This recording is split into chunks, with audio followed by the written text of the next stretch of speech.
అందరికీ praise the lord. మన ప్రభు అయిన యేసుక్రీస్తు యొక్క పరిశుద్ధ నామములో మీకందరికీ శుభములు వందనములు తెలియజేస్తున్నాను.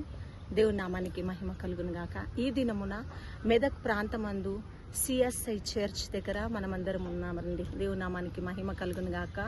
మరి పరిశుద్ధ గ్రంథములో కీర్తనలు 93:5 వచనములో మనం చూసుకుంటే, యెహోవా ఎన్నటెన్నటికీ నీ మందిరమందు పరిశుద్ధతయే అనుకూలము అని వ్రాయబడి ఉంది కదా. ఈ మందిరమందు క్రైస్తవులకే కాదు కానీ అన్యులకు, క్రైస్తవులకి, తన ప్రజలకు అందరికి కూడా ఇక్కడ అనేక కోరికలు తీరుస్తూ దేవుడు ఎన్నో మేలు చేస్తూ ఉన్నాడు. ఆయన ప్రార్థనలు ఆలకించుటకు పక్షపాతి కాదు అని మరి ఒక్కసారి దేవుడు రుజువుపరిచిన ఈ స్థలమందు ఎందరో దేవుని ఎరిగిన వారు, ఎరగని వారు అనేకులు ఆయన భక్తులు ఇక్కడికి వచ్చి ఆయన ఎదుట వారి కోరికలని అడిగినప్పుడు దేవుడు తీరుస్తూ అనేక మేలును చేస్తున్న దేవుని నామానికి మహిమ కలుగును గాక. ఈ మందిరంకు ఎంతో గొప్ప విశిష్టత ఉందండి.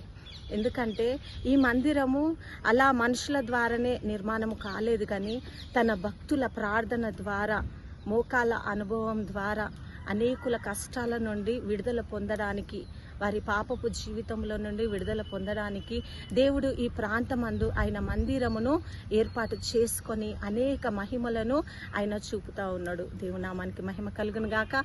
వీలైతే మరి మీరందరూ కూడా ఈ మెదక్ ప్రాంతమందు ఉన్న సిఎస్ఐ చర్చ్కి వచ్చి దేవుని యొక్క దీవెనలను పొందుతారని, ఆయనను దర్శించుకుంటారని ఆశతో కోరుకుంటున్నాను. అందరికీ ప్రైజ్ ది లార్డ్. దేవుని